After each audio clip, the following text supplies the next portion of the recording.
নমস্কার, আমি সঞ্জয় শাস্ত্রী। আমার চ্যানেলে আজকে আপনাকে স্বাগত।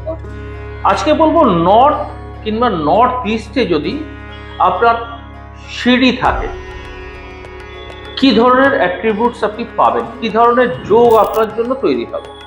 দেখুন, নর্থটাকে রিপ্রেজেন্ট করে বুধ, অপরচুনিটির সাইড।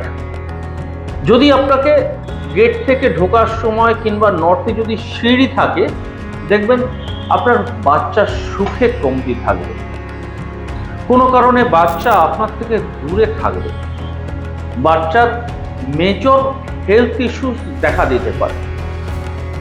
রেমেডিস কিচ্ছু না, আপনি জাস্ট একটা নীল বাল্ব 24 ঘন্টার জন্য ওই দিকে দিয়ে অ্যালাইনমেন্ট করুন।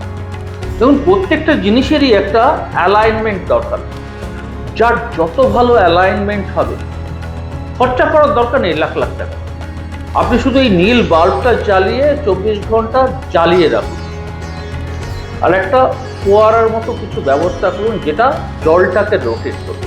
এই দুটো জিনিস আপনার জন্য ধন্বন্তরীর মতো কাজ করবে।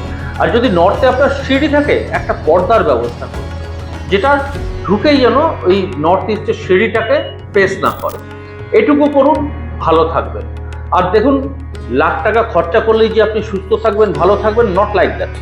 আপনি ন্যাচারাল রেমেডিতে আসুন, খরচাও কম, কার্যকরিতা অনেক বেশি। দেখুন, কোনো কোনো জায়গায় দেখবেন আপনি যে স্টোন যে কাজ করতে পারে না, ন্যাচারাল রেমেডি তার থেকে অনেক ভালো কাজ করে।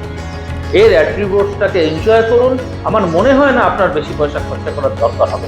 আর আপনি আপনার ভাগ্য পরিবর্তন করতে পারবেন। কোনো জ্যোতিষী তাবিজ কবজ দিয়ে হয়তো এগুলো চেঞ্জ করতে পারবে না, কারণ আপনি আপনার প্রবলেমটা যেভাবে শর্ট আউট করবেন, সেটা আপনার কাছে একটা আশীর্বাদের মতো কাজ করবে। ভালো থাকবেন, দেখা হবে নেক্সট কোনো ভিডিওতে।